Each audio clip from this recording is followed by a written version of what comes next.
Ese día liberó su arma final, el mantra del fuego Alilintar, un hechizo mortal. Si fallaba, aceptaría al pastor como su maestro, pero si ganaba, todos morirían.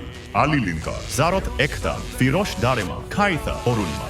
Pero entonces, del cuerpo del pastor y de los pastores, emergió una luz. Guayan vaciló. Recordó las palabras de su maestro y el destino profetizado por su abuelo. A los 18 años, decidiría su eternidad. Alilintar, responde.